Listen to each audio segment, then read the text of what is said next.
Hello everyone, welcome to Bright Kids. I'm teacher Janice and today's lesson we will learn the Unit 29 Kids Advanced. Let's begin.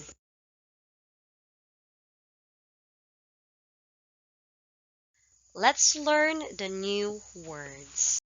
The first word is core message. When you say core message, it means the most important point or the most important message. Here, target audience. When you say target audience, these are the people you are focusing on. Hand gestures, like this. I'm doing this. Like if I'm explaining, my hand is moving.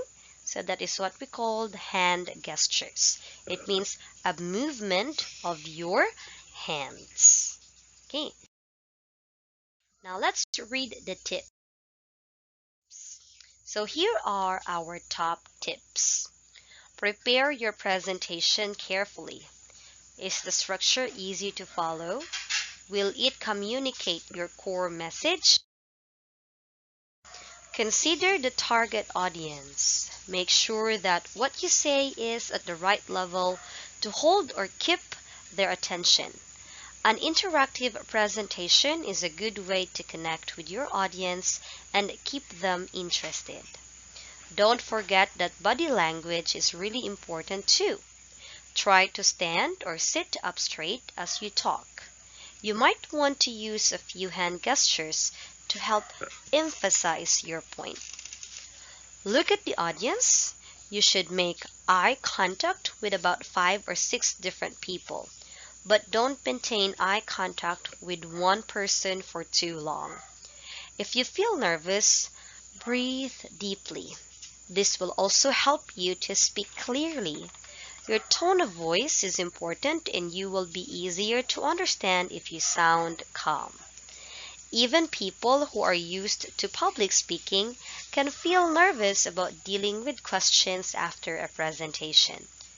The best way is to listen carefully and be honest if you don't know the answer. If you prepare handouts, it's better to give them out at the end so the audience focuses on you rather than the handouts. So there are collocations that are bold and there are numbers beside them, just like core message. We learned this one earlier. It means the most important points. Target audience, it means the people you are focusing on. Interactive presentation, it means a presentation which involves the audience. Number 4 is body language. When you say body language, it is the way you move, stand, or hold your arms, or etc. Number 5. Okay, number 5 is to stand or sit up straight. It means that keep your back straight and your shoulders back. Number 6 is hand gestures. When you say hand gestures, we learned this one earlier. It means a movement of your hands. And the last one is for number 7. The sound and volume of your voice is the meaning of tone of voice. So if you have free time, you try to make sentences using these collocations. Okay? Let's move on. Now, when you say visual aids, it means that they are pictures, charts, or films. Now, let's read more.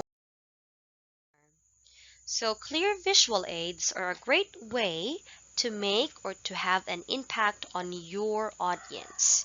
Using PowerPoint slides or the PPT slides or other presentation software can create a very effective presentation. You should keep slides simple with just few words or images on each one.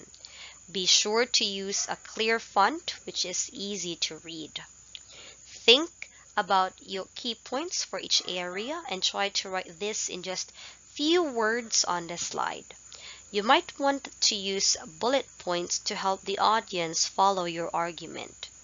If you are presenting numbers or data, pie charts, bar charts, or graphs are often the clearest way to present them, just like in the picture.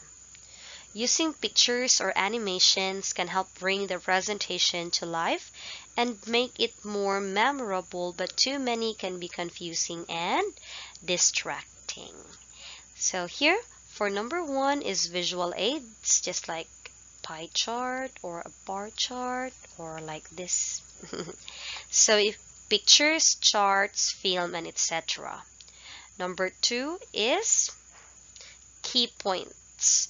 When you say key points, it means that they are the main points. We can also talk about key issues, the key areas, the key elements, and key questions. For number three is follow argument. It means that you understand your reasons or your explanations.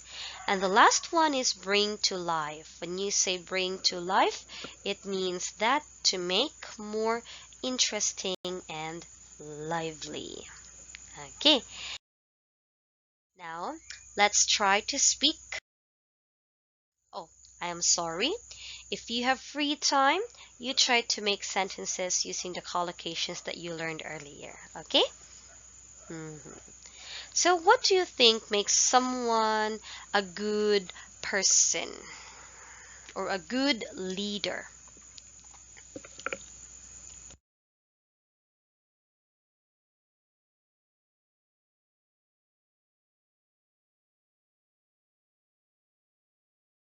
Okay, thank you. And can you think of a time when you were a leader? What happened during that time?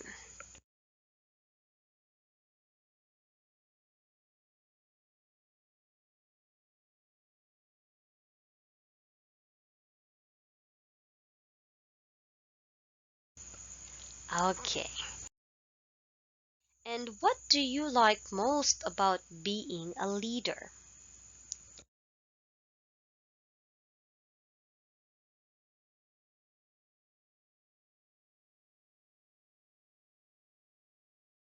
Okay, that is great.